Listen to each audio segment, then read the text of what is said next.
सुंदरपुर गांव में सफाई का काम जारी है। सफाई करने वाले सफाई कर रहे थे। ये तो सामने कोई सोने की मूर्ति लग रही है। इससे पहले कि किसी और की नजर इस पर पड़े, मैं इसे छुपा देता हूं। ये लो दीमा, तुम्हारी आज की मजदूरी, और कल याद से समय पर आ जाना। ठीक है सेठ जी, जैसा कहें। दीमा सोने की मूर्ति लेकर जल्दी जल्दी अपने घर चला जाता है। माँ जरा सुनो तो, संदूक की चाबी दो मुझे। आखिर चाबी का क्या करोगे? और ये हाथ में क्या पकड़ा हुआ है? इसमें सोना है माँ, तुम्हें चाहिए तो बताओ। तेरी शक्ल तो मछली पकड़ने वालों जैसी है, तू सोना कहाँ से लाएगा? अरे माँ बहस ना करो, मुझे चाबी दो। दीमा संदूक की चाबी ले लेता है और उस सोने की मूर्ति को अपने घर के अंदर संदूक में छुपा देता है। कुछ देर बाद दीमा घर से बाहर चला जाता है और ऐसे ही शाम हो जाती है, लेकिन दीमा घर नहीं आता। उसकी माँ सोचती है, मैं उठकर देखती हूँ कि आखिर इस संदूक में क्या छुपाया है। जब उसकी माँ जाकर संदूक खोलती है तो उसमें से एक सोने की चमचमाती मूर्ति निकल आती है। उसकी माँ मूर्ति देखकर हैरान हो जाती है। अच्छा, तो इसका मतलब दीमा सोने के बारे में सच बोल रहा था।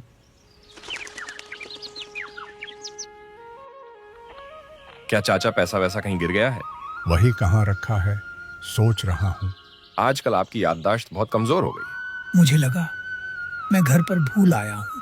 कल भी आपने चाय का पैसा नहीं दिया था। नहीं दिया? चलो दे दूंगा। इस बार भगवान ने हम पर रहम किया है। फसल बहुत अच्छी हुई है। इसे बेचकर हमारे सारे दुख दूर हो जाएंगे। हमारे हाथ में 2 पैसे भी बच जाएंगे। मुझे लगा था कि तुम ये सब समझती हो। कुछ दिन और सब्र करो। जब ये फसल बेचकर हमारे हाथ में 2 पैसे आएंगे, तब मैं सच में भगवान पर भरोसा कर सकूंगा। सही बात है, लेकिन इस बार सब अच्छा ही होगा। तू भविष्य देखना जानती है और मुझे बताया भी नहीं। ऐसी बात नहीं, धरती माँ पर भरोसा है। इतनी मेहनत से ये सब किया है तो माँ तो समझेगी ही ना।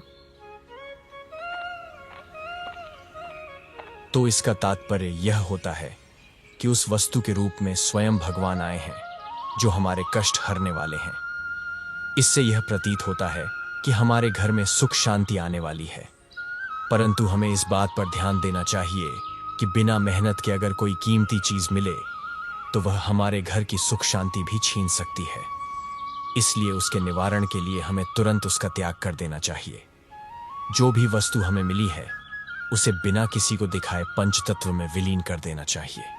निस्संदेह इससे जो कष्ट आने वाला है उससे मुक्ति मिल जाएगी। भगवान की यही अभिव्यक्ति है। टीवी पर बाबा जी की ये बात सुनकर दीमा की माँ ने सोने की मूर्ति को घर से बाहर निकाल देने का फैसला किया। उसने संदूक से सोने की मूर्ति निकाली और जाकर गांव के तालाब के किनारे पर फेंक दी। फिर चुपचाप घर वापस आ गई। नमस्ते सरपंच जी। खेत में अच्छी फसल हो गई ना? ये सब तो भगवान की दिया है। लेकिन तू हम पे दिया क्यों नहीं दिखा रहा है? हमने तुझे पैसा दिया और अब अपना ही पैसा वसूलने के लिए पंचायत बैठानी पड़ रही है।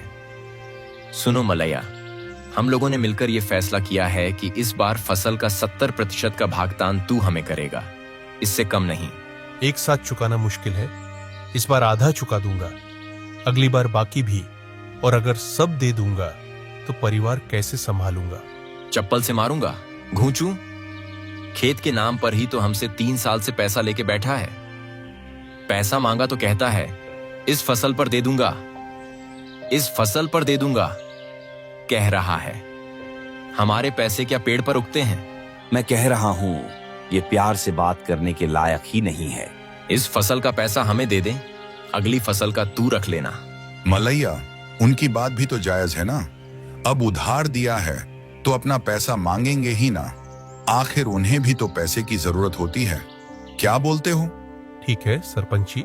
ये कहानी एक ऐसे गरीब परिवार की है जो पूरी तरह से कर्ज में डूबा हुआ है। अब वो इस कर्ज से कैसे बाहर निकलता है, यही है इस कहानी का दिलचस्प पहलू। हमारे साथ जुड़े रहिए और जानिए इस संघर्ष भरी कहानी को। पापा, नया ऑटो लेना है। ये वाला तो बिल्कुल खत्म हो चुका है। फसल बिकेगी तो ले लूंगा। आप थोड़ा सा पैसा भर दीजिए, बाकी इस महीने मैं देख लूंगा। पापा, 2 महीने में मेरी डिग्री पूरी हो जाएगी। मैं शहर जाकर कोचिंग लेना चाहती हूँ पापा। अगर सब ठीक रहा तो गवर्नमेंट जॉब भी मिल जाएगी। आप क्या कहते हैं? सही सोच रही हो बेटा, अपने दादा से कुछ नहीं मांगोगी। क्या बात कर रहा है? एक बात बता, बहू से कितनी बार कहा है कि दाल में पानी कम डाला कर, सुनती तो है नहीं। ससुर जी, टमाटर कौरमा दूं क्या? हाँ, टमाटर कोरमा बनाकर पेट भर खाओ तुम लोग। मेरा पेट तो भर गया। मुझे पता है जी, उधार चुकाने के बाद कुछ नहीं बचेगा। आप फिक्र मत करिए, बच्चों से मैं बात करूंगी। हम तो सिर्फ मेहनत ही कर सकते हैं, इसके अलावा हाथ में है क्या पता नहीं। और कितना कष्ट झेलना है, अब तो भगवान ही बचाएंगे। अगले दिन मलाइया के पिताजी सुबह सुबह सैर के लिए निकलते हैं। वो गांव के तालाब के पास ही थे कि उनकी नजर उसी सोने की मूर्ति पर पड़ी। ये इतनी चमकदार चीज क्या है? पास जाकर देखना पड़ेगा। उन्होंने पास जाकर देखा कि सोने की मूर्ति है। अरे वाह भगवान, तूने लगता है हमारी सुन ली है। अब इस मूर्ति से हमारे हालात ठीक हो जाएंगे। चलो जल्दी से इसे घर ले जाता हूँ। मलैया के पिता सोने की मूर्ति को लेकर घर की तरफ चलते हैं। रास्ते में वह देखते हैं कि गांव के काफी लोग इकट्ठा थे। उन्होंने सोचा, अभी इस मूर्ति को घर ले जाना ठीक नहीं है। मैं इसे यहीं कहीं छुपा देता हूँ और फिर रात को आकर इसे यहाँ से ले जाऊंगा। मलैया के पिताजी मूर्ति को वहीं एक स्थान पर छुपा देते हैं और वापस घर की तरफ चले जाते हैं। जब वह लोगों के पास से गुजरते हैं जहां काफी लोग इकट्ठा थे, तो वह पूछते हैं, क्या हुआ? सब खैरियत है ना? यहाँ इतनी भीड़ क्यों है? काका, गंगा चाची का निधन हो गया है, लोग इसी वजह से यहाँ इकट्ठा हुए हैं। गंगा काकी के निधन के बाद उनके बेटे ने संदूक से सोने की मूर्ति निकालकर उसे बेचने का फैसला किया। जब उसने संदूक खोला तो देखा कि मूर्ति गायब है। वह बहुत परेशान हो गया। पिताजी, मैंने संदूक में एक सोने की मूर्ति रखी थी जो अब वहां नहीं है। किसने ली है? कहीं माँ ने तो किसी को दे नहीं दी। पता नहीं बेटा, मुझे तो यह भी नहीं पता कि तुम क्या कह रहे हो और किस सोने की मूर्ति की बात कर रहे हो। जरूर माँ ने ही वो सोने की मूर्ति किसी को दे दी है। अब मैं क्या करूं? मैं तो उससे इतनी उम्मीदें लगाकर बैठा था कि उसे बेचकर एक आलीशान बंगला बनवाऊंगा और 2-3 क्रेन्स खरीद लूंगा। तुम चिंता मत करो, देखो यहीं कहीं घर में होगी। तुम्हारी माँ किसी को क्यों देगी?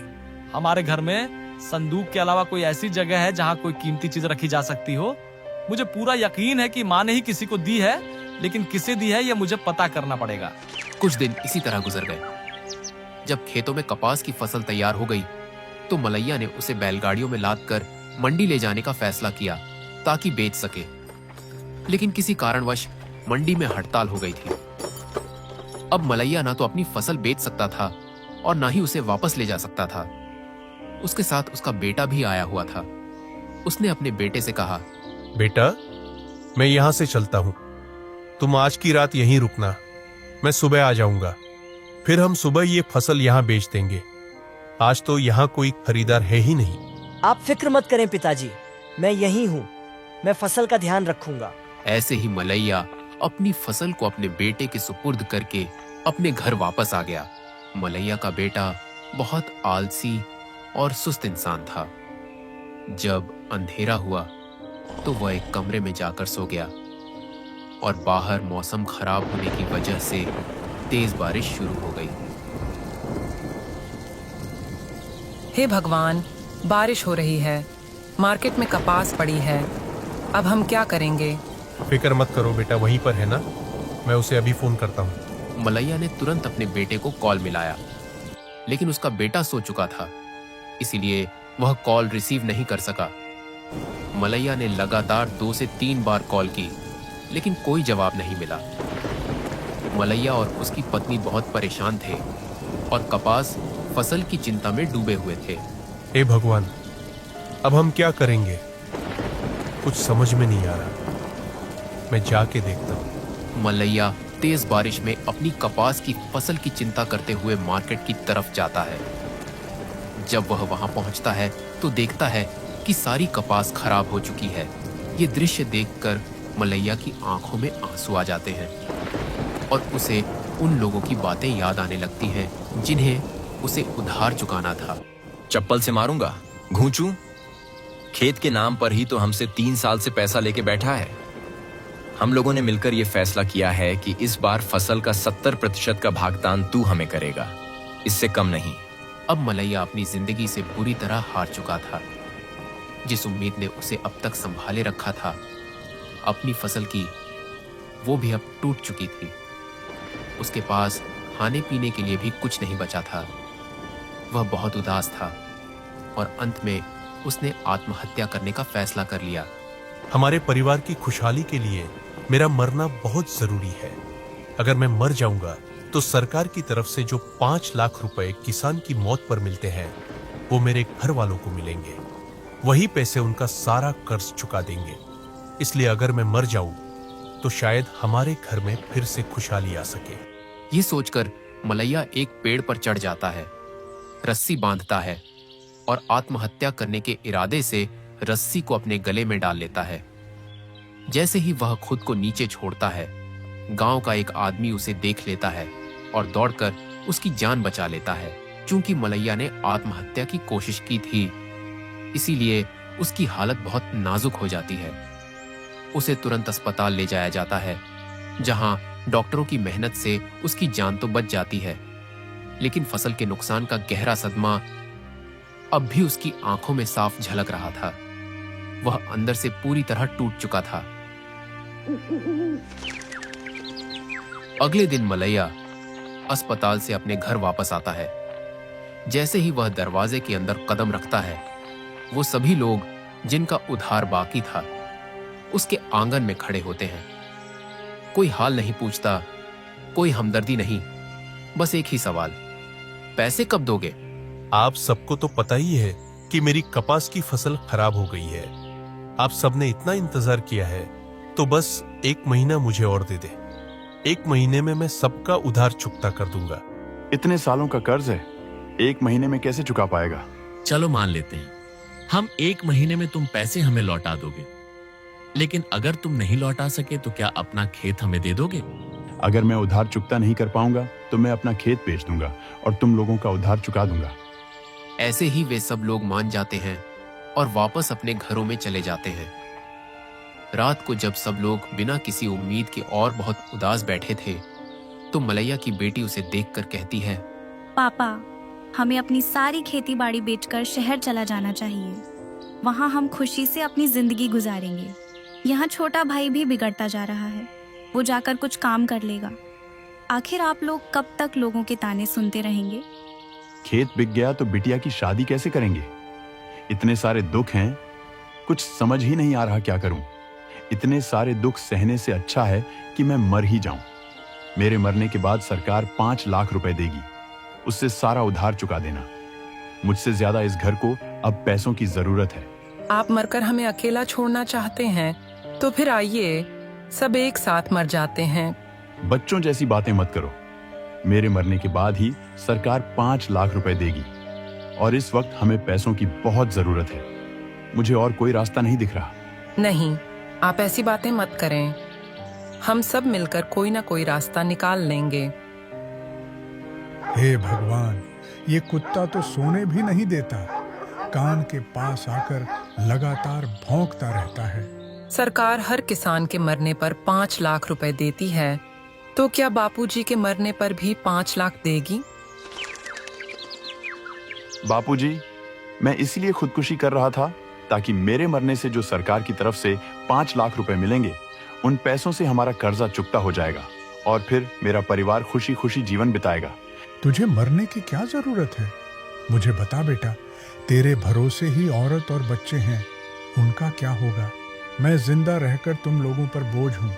तुझे एक बात बताऊं, मरकर भी अगर तुम्हारे काम आया तो मुझे खुशी होगी। एक बार फिर से सोच लो बाबू। मैंने सोच लिया बेटा। ऐसा मत कहो बाबू। अरे तो कुछ मत बोल, मैंने बोल दिया ना, खत्म बस। मलैया और उसकी बीवी को अब एक उम्मीद की किरण नजर आ रही थी। वो लोग सोच रहे थे कि बापूजी मरेंगे तो उनके 5 लाख रुपए जो मिलेंगे हम उनका कर्जा चुका देंगे। यह लीजिए, इसे गिरवी रख के पैसे ले आइए। पापा जी कुछ दिनों में चले जाएंगे ना, तो जब तक वह जिंदा हैं तब तक उनका अच्छे से ख्याल रखेंगे। इसके बाद वह कभी नहीं मिलेंगे। इसी तरह मलैया और उसके परिवार ने बापूजी का बहुत अच्छे तरीके से ख्याल रखना शुरू कर दिया। उनके लिए अच्छे अच्छे पकवान बनने लगे और उनके लिए नए नए सूट आने भी शुरू हो गए। कुछ दिन बापूजी की सेवा में गुजर गए। एक दिन जब सुबह हुई तो मलैया अपने कमरे से बाहर निकला और उसने देखा कि बापूजी अपनी चारपाई पर नहीं थे। मलैया ने तुरंत अपनी बीवी को बुलाया। ससुर जी कहाँ गए हैं? मैं तो खुद देख रहा हूँ, जंगल पानी भी नहीं गए, लोटा भी यहाँ पड़ा है। क्या बापूजी ने आत्महत्या तो नहीं कर ली? मुझे भी कुछ ऐसा ही लग रहा है। तुम रुक जाओ, मैं बाहर जाकर देखता हूँ। मलैया और उसकी बीवी दोनों के दिमाग में बस एक ही बात आ रही थी कि बापूजी ने आत्महत्या कर ली है। वे इस बात से दुखी भी थे, लेकिन पैसे मिलने की खुशी भी थी। मलैया अपने बापू की तलाश में आसपास के लोगों से पूछता जाता है। लक्ष्मी, क्या मेरे बापू यहाँ आए थे? नहीं, यहाँ तो नहीं आए। खान भाई, क्या मेरे बापू यहाँ आए थे? नहीं तो आज नहीं आए। मलैया भाई, रुक रुक, तुम्हारे बापू वहाँ जंगल पानी में बैठे हुए हैं। पानी के बिना ही आ गए थे। ये लो, ये पानी ले जाओ। ये डब्बा मुझे वापस कर देना। हाँ हाँ, ये तो सोने का है ना, इससे तो मैं मुकुट बनाकर पहन लूंगा। धीरे धीरे से मेरी जिंदगी में आना, धीरे धीरे से दिल को छूना, तुमसे प्यार है कितना हमको जान जाना, धीरे धीरे से हमको बताना। अच्छा हुआ तू आ गया, आधा पानी दे। आधा पानी क्यों, पूरा डब्बा ही लो। मलैया अपने बापू को पानी का डिब्बा देकर घर की तरफ वापस आ जाता है। उसके बापू भी पीछे पीछे ही आ रहे होते हैं। जब वह घर में प्रवेश करते हैं तो मलैया की बीवी बापू को देखकर बहुत हैरान होती है। बापू उसके पास आकर कहता है, बहू, क्या खाना बनाया है? मुझे भूख लग रही है। एक तरफ यहाँ गरीबी के बादल छाए हुए थे, वहीं दूसरी तरफ दीमा, जो मूर्ति के गुम हो जाने से बहुत परेशान था, जगह जगह जाकर मूर्ति को ढूंढ रहा था, लेकिन मूर्ति उसे कहीं नहीं मिली। उसने सोचा, कहीं ऐसा तो नहीं कि जिस तालाब से मुझे पहले मूर्ति मिली थी, माँ ने वो मूर्ति वापस वहीं फेंक दी हो। मुझे एक बार फिर से वहां की सफाई करनी होगी। ये सोचकर दीमा गांव के सरपंच के पास गया। सरपंच जी, मैं दोबारा से तालाब की सफाई करना चाहता हूँ, वहां फिर से बहुत गंदगी हो गई है। लेकिन दीमा, इतनी जल्दी फिर से सफाई करने की जरूरत क्या है? अभी तो कुछ समय पहले ही हमने सफाई की थी। नहीं सरपंच जी, ये मेरी माँ की आखिरी इच्छा थी कि मैं तालाब को कभी गंदा ना होने दूं। आप बस मुझे सफाई की इजाजत दे दीजिए, मैं किसी से कोई मजदूरी भी नहीं लूंगा। अच्छा चलो, अगर तुम सफाई करना चाहते हो तो कर लो, तुम्हारी मर्जी है। दीमा एक बार फिर से पूरे तालाब की सफाई करता है, लेकिन उसे मूर्ति कहीं भी नहीं मिलती। मुझे मूर्ति घर पर रखनी ही नहीं चाहिए थी, पता नहीं माँ ने उसे कहाँ फेंक दिया। अगर आज वो मूर्ति मेरे पास होती तो मेरी जिंदगी बदल सकती थी। वो मूर्ति सिर्फ मेरी है, उस पर मेरा हक है, मैं उसे कहीं से भी ढूंढ निकालूंगा। मैंने तो सोचा था कि बापूजी अब हमें छोड़कर चले जाएंगे, इसीलिए उनकी सेवा कर लेनी चाहिए, लेकिन अब तो उनके जीने की चाह और बढ़ गई है। अब वो सोच रहे हैं कि ऐसे ही ठाठ बाट से जिंदगी जी। हमारे पास तो जमा किए हुए सारे पैसे खत्म हो चुके हैं, अब तो 2 वक्त का खाना भी मुश्किल हो गया है। मैं तो कहती हूँ आप बापूजी से बात करें। हाँ, मैं आज बापूजी से बात करूंगा। मलैया अपने बापू के साथ उसी जगह पर बैठ जाता है जहां उन्होंने ये पहले बात की थी, और अपने बापू से कहता है, बापू, हम दोनों कुछ दिन पहले यहाँ ही बैठे थे और कुछ बात की थी, भूल गए क्या? बेटा, मुझे तो याद नहीं क्या बात की थी, कोई खास बात थी क्या? क्या बोल रहे हो बापू, सच में याद नहीं क्या? सच में तेरी कसम, मुझे कुछ भी याद नहीं। घर आके मलैया अपनी बीवी को सारी बात बताता है। क्या उन्हें कुछ भी याद नहीं कि क्या बात की थी? और अगर उन्हें याद नहीं था तो आपने उन्हें क्यों नहीं याद करवाया? दोबारा से ये बात करने का मेरा मन नहीं मान रहा। छोड़ो अब इस बात को। बार बार ये एक ही बात करने का कोई फायदा नहीं। तो फिर एक काम करते हैं, ससुर जी को मार देते हैं। ससुर जी ने खुद मरने की बात की थी। हम मान लेंगे कि भगवान उनके रूप में हमारी मदद कर रहे हैं। मलैया का बेटा भी उनकी यह बातें सुन रहा था। साथ ही वह भी बोला, हाँ, मार देते हैं। वैसे भी इस बूढ़े का जिंदा रहकर कोई फायदा नहीं है। आप लोग जब उसकी इतनी सेवा कर रहे थे तभी मैं समझ गया था कि दाल में कुछ काला है। ये बात हम तीनों के बीच में ही रहे, दीदी को पता न चले। उनकी बेटी भी यही बातें चुपके चुपके सुन रही थी। वह अचानक कमरे में आई और आकर कहने लगी, आखिर दादाजी ने कौन सा पाप किया है? हम सब साथ में मर जाते हैं ना, सारी गरीबी हट जाएगी। फिर मलैया की पत्नी अपनी बेटी को सारी बात बताती है। पैसे आने से पहले फसल बर्बाद हो गई। पापा उधार चुका नहीं पा रहे हैं। वो बोल रहे हैं कि भले ही मर जाएं पर जमीन नहीं बेचेंगे। पुराना उधार चुकाने के लिए नया उधार लेना पड़ेगा। कुछ समझ में नहीं आ रहा है। तेरे पास कोई उपाय है? अगर हम में से कोई मर जाएगा तो सरकार किसान निधि से हमें पैसे देगी, लेकिन वो तभी देगी जब हम में से सच में कोई मरेगा। अब तू ही बता, हम में से किसे मरना चाहिए? फिर मलैया और उसका पूरा परिवार मिलकर बाबूजी को मारने की साजिश करता है। मलैया की पत्नी पानी के एक गिलास में जहर मिलाकर मलैया को देती है। जाओ, ये बाबूजी को पानी पिला दो। बापू, ये पानी पी लो, गर्मी बहुत है। मुझे अभी प्यास नहीं लगी और मेरा अभी पानी पीने को मन भी नहीं है। कोई बात नहीं बापू, पी लो। पानी पीना सेहत के लिए अच्छा होता है। तुम मुझे पानी पीने पर मजबूर क्यों कर रहे हो? मैं बोल रहा हूं ना, मुझे प्यास नहीं लगी। चलो बापू, मैं तुम्हारे पास रख देता हूँ। जब भी प्यास लगे पी लेना। हाँ चलो, ऐसा करो, तुम यहाँ रख दो, मैं बाद में पी लूंगा। मलैया पानी का गिलास चारपाई के पास रखकर चला जाता है और जाकर पूरी फैमिली बापूजी को देखना शुरू कर देती है कि कब पानी पिएंगे। लेकिन बापूजी वो पानी नहीं पीते। कुछ देर बाद एक कुत्ता वहां पर भौंक रहा था। बापूजी उसे देखने के लिए उठे तो उनके पांव लगने की वजह से पानी का गिलास नीचे गिर गया और पानी बर्बाद हो गया।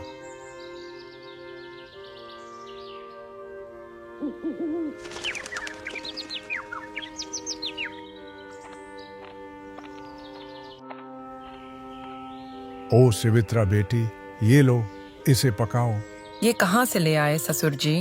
रात को मैंने एक सपना देखा कि तुम सब ने मिलकर मुझे मार डाला। इसलिए मैं मंदिर गया और उस काले मुर्गे की बलि दी ताकि ऐसा सपना दोबारा न आए।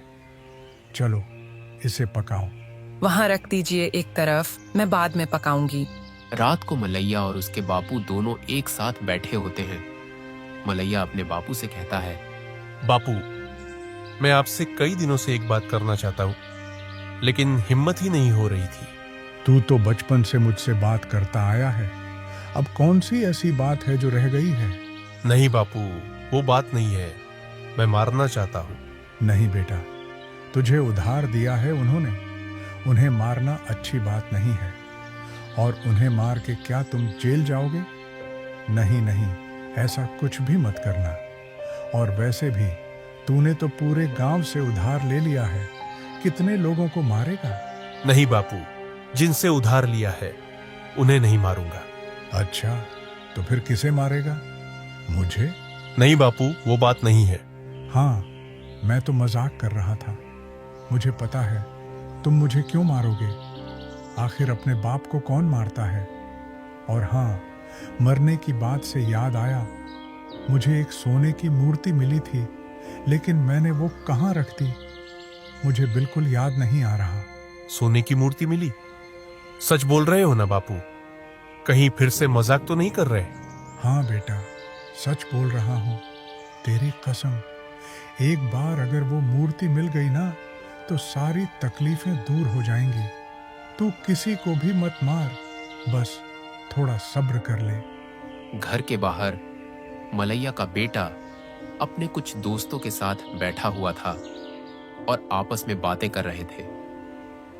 इसी दौरान मलैया के बेटे ने अपने दोस्तों से कहा, देखना, 2 दिन में तुम लोगों को सरप्राइज दूंगा। कैसा सरप्राइज? क्या शादी करने जा रहा है? ओ नहीं नहीं, ये राजू अब एक नया ऑटो लेगा। इस खटारे से परेशान हो गया हूँ। जब इसका दिल करता है चलता है, और जब इसका दिल करता है बंद हो जाता है। मैंने तो सुना है कि तुम लोगों के पास 2 टाइम की रोटी खाने के पैसे नहीं, तो तुम नया ऑटो कैसे लोगे? मेरा दादा मरेगा, उसके बाद पैसा मिलेगा। मेरे दादा के मरने के बाद सरकार की तरफ से 5 लाख रुपए मिलेंगे। जब वो 5 लाख रुपए मिल जाएंगे तो मैं उससे एक नया ऑटो ले लूंगा, फिर अपनी जिंदगी भी मस्त हो जाएगी। तुझे कैसे पता कि तेरा दादा मरेगा और पैसा मिलेगा? मुझे इसीलिए पता है क्योंकि हम लोग खुद उसे मारेंगे। जब वह मरेगा तो सरकार की तरफ से 5 लाख रुपए मिलेगा। जब ये बातें हो रही थीं, तो उसका एक दोस्त अपने मोबाइल से उसकी वीडियो बना लेता है, जिसमें ये सारी बातें रिकॉर्ड हो जाती हैं। अभी कुछ ही समय बीता था कि उनके दादा को एक सांप काट लेता है। मलैया बेटा, जल्दी आओ, सांप ने काट लिया। मलैया और उसका परिवार बापूजी को जल्दी से अस्पताल ले जाता है। रास्ते में बापूजी कांपती आवाज में कहते हैं, बेटा, मुझे किसी भी तरह से बचा लो। मैं अपनी पोती की शादी देखना चाहता हूँ। ये देख, मैंने एक एक रुपया जोड़कर उसके लिए सोने का लॉकेट बनवाया है। ये लो, ये उसे दे देना। मुझे बचा लो बेटा। अस्पताल पहुंचते ही डॉक्टर बापूजी का इलाज शुरू कर देते हैं। रात चुपचाप और बेचैनी में बीत जाती है। सुबह होते ही पूरे गांव में वो वीडियो फैल चुकी होती है। हर जगह एक ही बात हो रही होती है। इन्होंने जानबूझकर अपने दादाजी को सांप के हवाले किया ताकि वो मर जाए और इन्हें सरकार से 5 लाख रुपए मिल जाए। जब मलैया और उसका परिवार बापूजी को लेकर अस्पताल से घर वापस लौटते हैं, तो घर के बाहर वही लोग खड़े होते हैं जिनका मलैया पर उधार था, और उनके साथ गांव का सरपंच भी मौजूद होता है। लोगों के चेहरों पर गुस्सा, नफरत और शक साफ नजर आ रहा होता है। हाँ मलैया, तुम्हें दी गई मोहलत अब खत्म हो चुकी है। अब बस 2 दिन बचे हैं। देखो, पैसों का इंतजाम हुआ है या नहीं। अगर नहीं हुआ तो अपनी जमीन बेचकर 2 दिन के अंदर अंदर सबका उधार चुका दो, वरना हम जबरदस्ती तुमसे तुम्हारी जमीन ले लेंगे। हम तो बस आज तुम्हें ये आखिरी बात बताने आए हैं, समझ गए ना? सरपंच और उसके साथ गांव के बाकी लोग भी वहां से चले जाते हैं। मलैया और उसका परिवार भी गांव छोड़कर शहर जाने की तैयारी शुरू कर लेते हैं।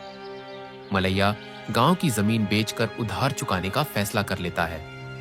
जब वे अपनी सभी तैयारी कर लेते हैं, तो गांव में एक छोटा सा मंदिर था जहां पर मलैया और उसकी बीवी अक्सर जाया करते थे। आज भी वे लोग वहीं जाने की सोचते हैं कि शहर जाने से पहले मंदिर में माथा टेक लिया जाए। पूरा परिवार एक साथ मंदिर में जाता है। जब वे लोग वहां पहुंचते हैं, तो अंदर की मूर्ति देखकर बापूजी को सोने की मूर्ति याद आ जाती है। वे उन्हें कहते हैं, बेटा, तुम लोग घर आ जाना, मैं जा रहा हूँ। मुझे एक बहुत जरूरी काम है। बापूजी जल्दी जल्दी उस जगह पर जाते हैं जहां पर उन्होंने सोने की मूर्ति रखी थी। वे वहां पर जाकर देखते हैं कि सोने की मूर्ति अभी भी वहीं है। ए भगवान, तेरा शुक्र है, हमें गांव छोड़ने से पहले ही यह मूर्ति मिल गई। अब गांव छोड़कर शहर में जाने की जरूरत नहीं। इस मूर्ति को बेचकर सब कुछ ठीक हो जाएगा। बापूजी इस मूर्ति को एक कपड़े में लपेट लेते हैं और जल्दी जल्दी अपने घर की तरफ आ जाते हैं। जब वे रास्ते में थे, उनके सामने धीमा मिल जाता है, जो कि अभी भी मूर्ति की तलाश में था। जब वह बापूजी के हाथ में कपड़ा देखता है, तो वह उन्हें रोक लेता है। काका, ये हाथ में क्या पकड़ा हुआ है? कहीं सोने की मूर्ति तो नहीं? अरे, कौन सी बातें कर रहा है तू? मेरे पास सोना कहां से आएगा? ऐसे ही बापूजी वह सोने की मूर्ति अपने घर ले आते हैं। जब मलैया और उसका परिवार सोने की मूर्ति को देखते हैं, तो सब बहुत खुश होते हैं। मलैया वह सोने की मूर्ति सरकार को दे देता है और सरकार इसके बदले में उसे बहुत पैसा देती है। इस पैसों से मलाइया अपना सारा उद्धार चुका लेता है और अपने बेटे को एक नई कार लेकर देता है और अपना एक अच्छा सा घर ले लेता है। इस तरह वह सब लोग खुशी खुशी रहने लगते हैं। तो दोस्तों, ये थी हमारी आज की कहानी। इस कहानी पर बहुत मेहनत हुई है। अगर कहानी अच्छी लगे तो हमारे चैनल को जरूर सब्सक्राइब करें और लाइक, कमेंट और शेयर करें। बहुत शुक्रिया।